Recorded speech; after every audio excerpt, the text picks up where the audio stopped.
Yan na siya guys. Yan. Papunta tayo sa ilog para makainom ng tubig.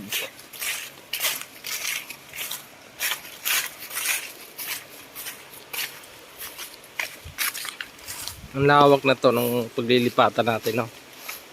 Ang lawak na. Hanggang doon, no? Hanggang sa dulo na yun, nakikita mo na yung mga niyog na yun, yung mga ayun, mga tao dyan, niyog. Yan.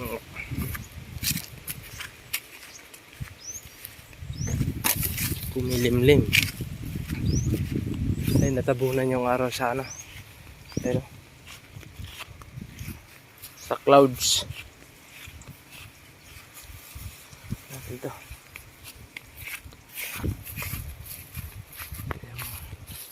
Baka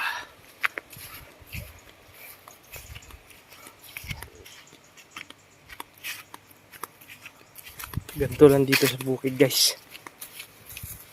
Kailangan mo lang mag-alaga ng kung ano-ano, manok, kambing, nasasaiyo kung kakayanin ng oras mo.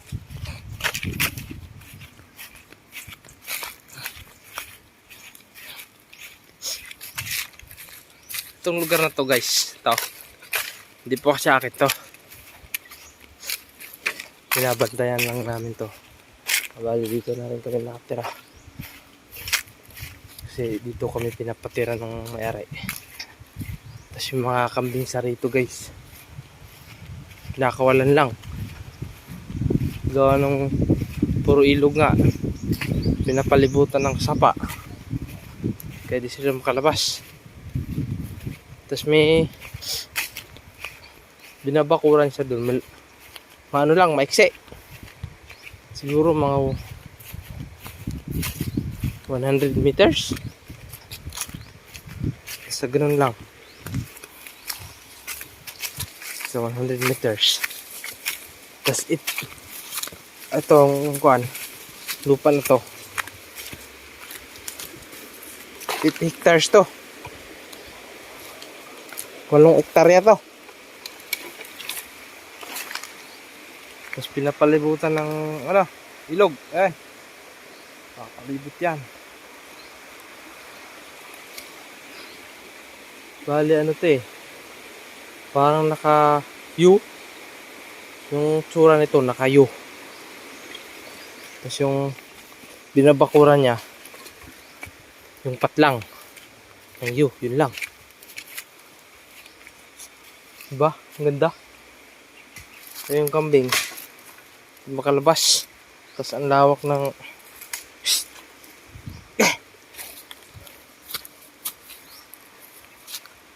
napakatigas. Yan.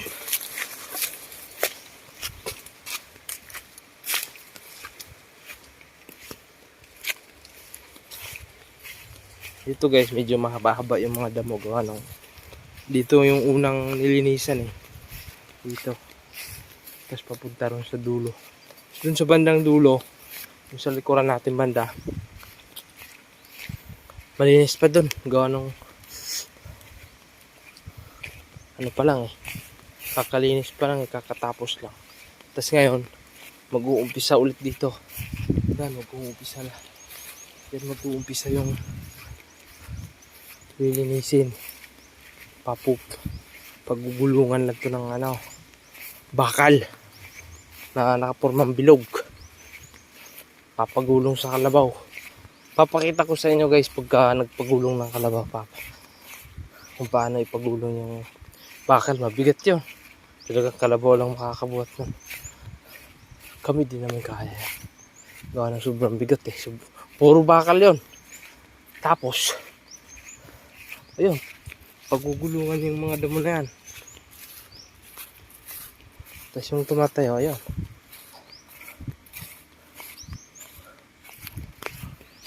And guys, ito na tayo. Dadalhin natin sa ilalim ng mangga to para Hindi siya mainitan. Yun yung mangga. Ayan.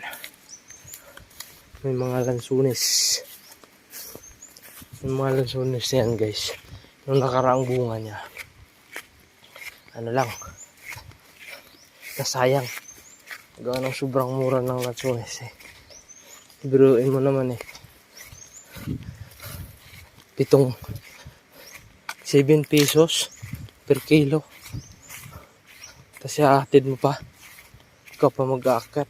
Ikaw pa mag-harvest. Tapos hahatid mo. Ba? Sama. Sobrang hirap kaya. Yung guys, yung mangga. Yung baka. May manok. Kita yung manok. Yan. Tatalo natin dito.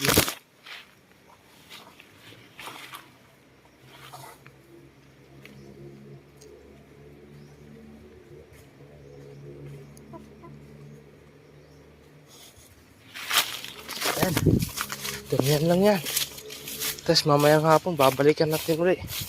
Para pakakainin ulit. Tapos kinabukasan na. Yun, ganun lang. Thank you for watching. Guys, just subscribe and like and share. Para naman eh, kahit pa paano eh. Makabili tayo ng sariling lupa.